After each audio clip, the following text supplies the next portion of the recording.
Despite what seems like an explosion of interest in the making of home movies, the tradition is a long one and dates back to when film was new.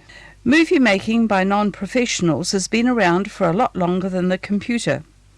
And with these heady days of digital technologies, it can be easy to lose sight of the fact that the real pioneers began on 8mm film. That isn't to say that home movies were not already being made before Super 8 format was introduced, but rather that until that format became widespread, adoption was not possible.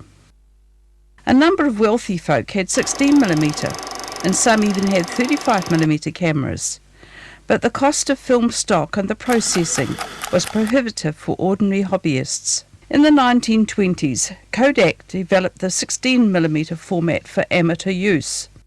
Nowadays, it seems to be the preferred format for many low-budget filmmakers seeking entry to film festivals.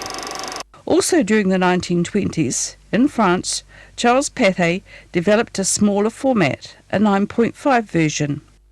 This had the same frame size as the 16mm format, but was not very widely used. Bolex, the camera manufacturer, developed a number of cameras and projectors, which had this unique feature of a sprocket hole that sat between the frames, giving it an image resolution almost equivalent to a 16mm film. There is film stock around today, despite the Pathé company shutting down in the 1960s. During World War II, the Army, Navy and the Air Forces of the various combatants used 16mm film extensively, and some of the most amazing images have come from cameras used in this capacity. After the war, surplus equipment was sold off to the general public, and an explosion of 16mm home movies began. At the same time, 8mm format hit the market.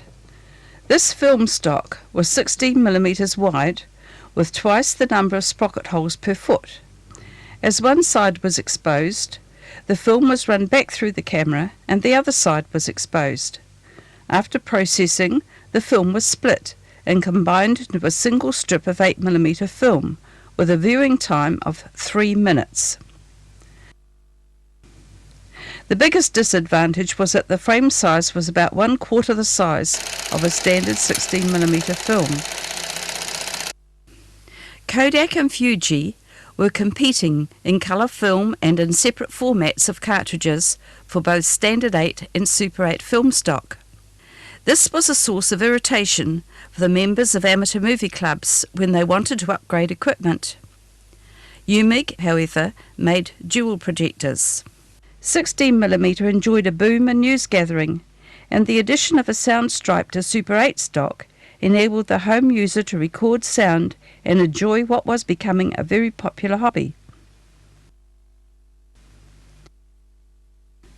At the same time, video had come onto the market, but cameras, tapes and sound systems were not yet in a ready portable combination. Since the early 50s, the magnetic tape manufacturers had been experimenting with putting images on tape, just as they did sound, and after nearly 4.5 years, the first public demonstration was conducted. This led to more months of development and saw the first machine by Ampex in use for television recording using 2-inch tape. In 1956, it is worth noting that the first recording machine was about the size of 2 washing machines joined together. Space exploration forced the miniaturization of all components that were used to relay information back to Earth, and commercial companies were quick to adapt the technology to suit all facets of society, not the least the movie fraternity. Colour made its appearance, and eventually broadcast standards were worked out and developed. The cost of film stock was rising rather dramatically as the use of video was escalating. While the image resolution was nowhere as good as film, it was the instant feedback quality and the relatively inexpensive stock price that would relegate film to the archives. Sony made the first Portapak for home use, but it was heavy and bulky, and although the quality was excellent, it really was used only by the most dedicated of movie makers. The first effort to reduce camera and tape size was when JVC produced the compact VHS cassette system. Analog-based recordings, by their very nature, degrade each time they're copied, which can cause problems when attempting to edit home movies. The more they were edited and copied, the poorer the picture quality. The increase in quality and size came when the High 8, the Digital 8 and Mini DV tape formats were developed that would drop into a recorder similar to the audio cassettes. Enter the computer, which became more powerful and faster to use the capture cards that were able to digitize the images and aid in the editing process. With the speed of electronic developments, maybe tomorrow's cameras will be using solid-state systems to record moving images. Once it was the novelty of moving pictures that kept audiences enthralled. Now, even with today's advanced technology, it is the ideas that matter for entertainment and enlightenment. And at the buried village you can see a way of life from over 100 years ago, uncovered and revealed.